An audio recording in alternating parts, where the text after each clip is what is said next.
E a longa novela envolvendo Tati Castelhanos e Palmeiras chegou a seu capítulo final e no vídeo de hoje do canal do Nicola todos os detalhes dessa história. Bora te atualizar também sobre Gregory, volante ex-Bahia. Será que ele pode pintar no São Paulo? Perguntei a Júlio Casares. Quero contar também sobre o Corinthians e a lista extensa de treinadores oferecidos ao timão. Tem nacionalidade de tudo quanto é tipo. Bora falar ainda sobre o Flamengo que jogou para 1.000 pessoas no Campeonato Carioca. Público inferior até o da minha Portuguesa, num jogo da segunda divisão do estadual. Para completar, te atualizo a respeito de Borré. Pode pintar no Internacional, além de uma série de outras novidades. Você não perde por esperar.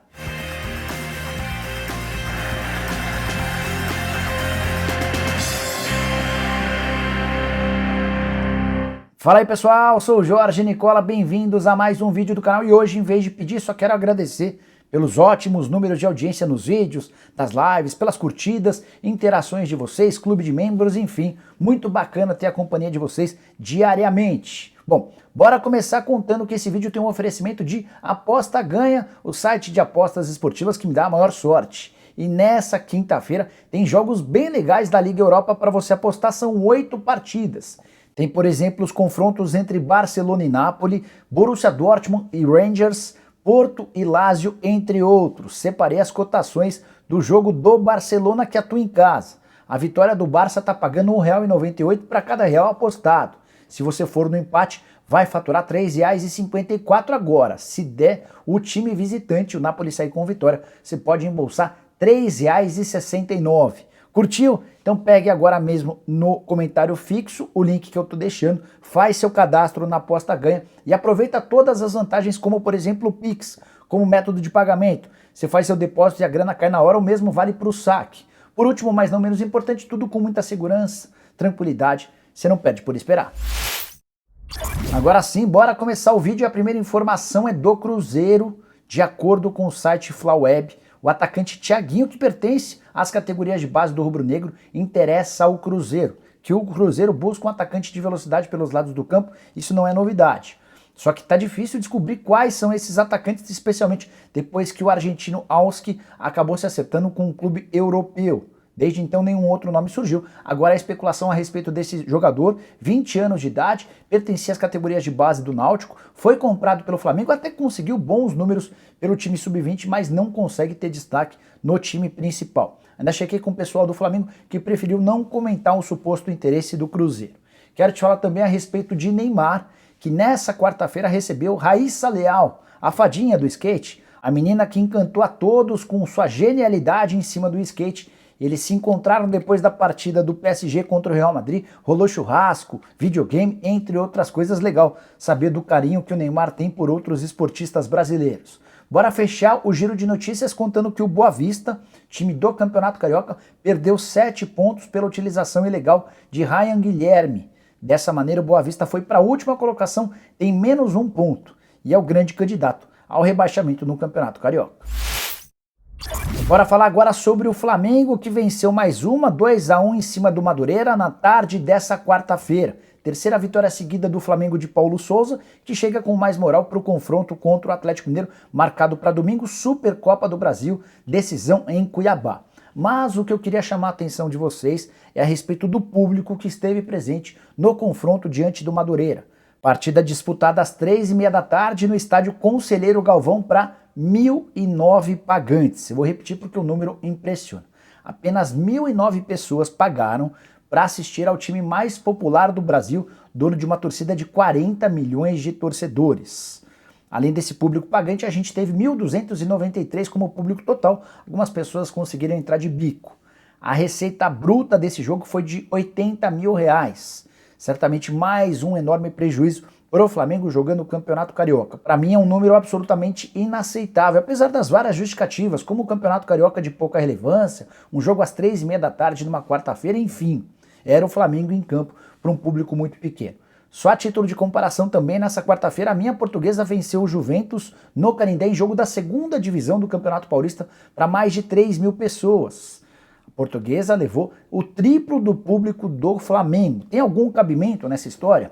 Ah, só para arrematar, é importante contar que esse foi o 15º pior público do Campeonato Carioca nessa edição. a gente já teve um jogo do Campeonato Carioca de 2022 para apenas 64 pagantes, confronto disputado entre o Audax e o Nova Iguaçu.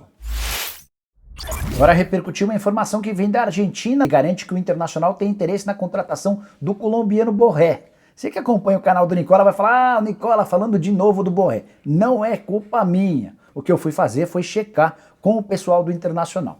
Primeiro é legal contar que o Borré está jogando no Eintracht Frankfurt. Virou titular absoluto recentemente.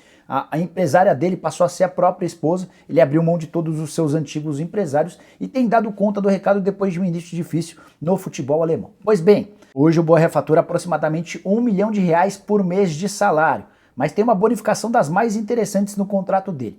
Cada ponto conquistado na Bundesliga lhe garante 10 mil euros. A única regra é que ele precisa ter atuado pelo menos 50% da partida. Então vou dar um exemplo para ilustrar para vocês. Final de semana tem confronto da Bundesliga e o Eintracht Frankfurt vence. 3 pontos, ou seja, 3 vezes 10 e ele embolsa 30 mil euros, obviamente se ele tiver estado por mais da metade do jogo. 30 mil euros com a cotação do euro em relação ao real e a gente está falando de 180 mil reais por partida.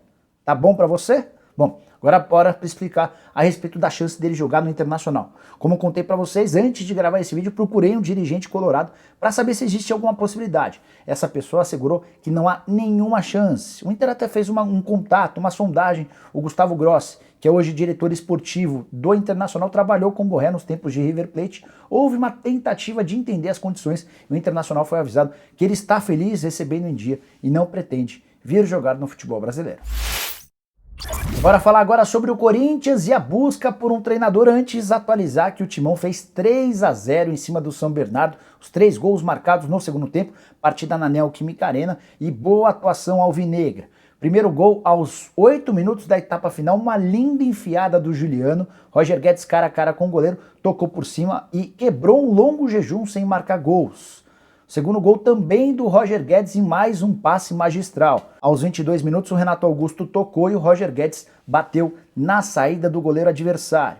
O placar foi fechado em cobrança de pênalti do William, meio atacante revelado no Corinthians e que ainda não havia marcado gol desde seu retorno ao Parque São Jorge, ou seja, depois de 5.300 dias, o William volta a balançar as redes pelo Timão. Bom, quero falar agora sobre a busca do Corinthians em relação a um técnico. Depois da partida, a diretoria deixou bem claro que não pretende efetivar o Fernando Lázaro, apesar das 3 vitórias consecutivas sob o comando do treinador interino. As buscas seguem na Europa, especialmente com treinadores portugueses. O Luiz Castro parece ser o único alvo em potencial nesse momento, mas o Timão recebeu várias sugestões nos últimos dias e eu queria dividir essa lista com vocês. Importante, todos esses nomes que eu vou contar a partir de agora não causaram grande empolgação. Por exemplo, José Peseiro, técnico português, já trabalhou recentemente na seleção venezuelana, passagem pelo Sporting, entre outros clubes. Pedro Martins, está desde 2018 no Olympiacos, técnico bastante vencedor, até teria alguma chance se as conversas com o Luiz Castro não avançarem. Tem também o José Gomes, outro português que trabalha na Arábia Saudita à frente do Al Tawon. Ele já havia passado pelo Almeria, pelo Reading, além do Marítimo, time de Portugal. Para completar a relação, bora falar de Juan Carlos Osório, colombiano bastante conhecido do público brasileiro pela passagem no São Paulo.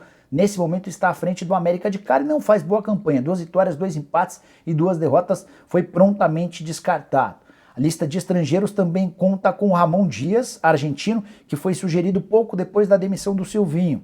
Acontece que o Ramon acaba de ser contratado pelo Al Hilal, que demitiu, depois da eliminação em 4º lugar no Mundial de Clubes, o técnico português Leonardo Jardim. E o último nome que eu quero contar para vocês, que foi sugerido ao Corinthians, mas que acabou não avançando, é do holandês Frank de Boer, um dos maiores zagueiros do futebol mundial, técnico que até outro dia trabalhava na própria seleção da Holanda. Ele foi demitido em junho do ano passado depois da eliminação da Holanda nas 8º de final da Euro para a República Tcheca.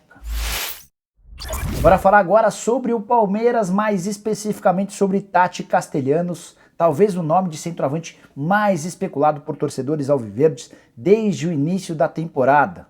E, enfim, temos o fim da novela, e não terminou com um final positivo para o torcedor do Palmeiras. O New York City tomou a decisão de que não vai vender o Tati Castellanos nesse momento. Os 2 clubes interessados eram o Palmeiras e o River Plate. Palmeiras chegou a fazer uma oferta de 12 milhões de dólares, o River conseguiu alcançar um valor máximo de 11 milhões e meio de dólares. Nos dois casos, o Tati Castellanos disse que aceitaria as propostas para jogar no Brasil ou na Argentina. Faltava o sim do New York City, que não virá. O time americano já tomou a decisão de só negociá-lo na metade do ano.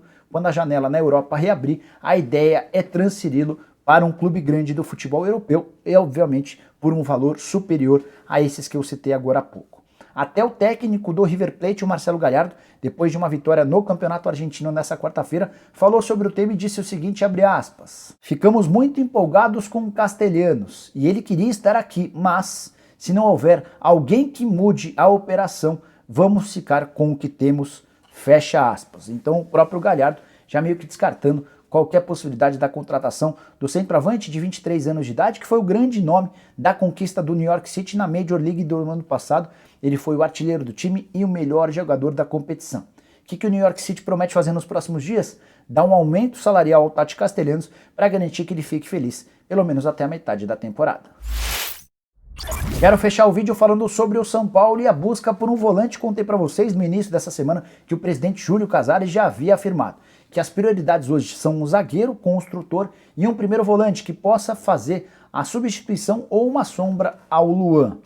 Nessa quarta-feira surgiu o nome do Gregore e vários são paulinos me perguntaram durante o programa do Nicola se o Gregore, ex-Bahia, estava sendo contratado. O que eu fiz? Repassei a pergunta ao presidente do São Paulo, Júlio Casares. Antes de trazer a resposta, só dar uma atualizada sobre o momento do atleta, que foi vendido no ano passado para o Inter Miami dos Estados Unidos. Na primeira temporada em solo americano, ele disputou 29 jogos, não marcou gols, mas deu 3 assistências, foi titular absoluto.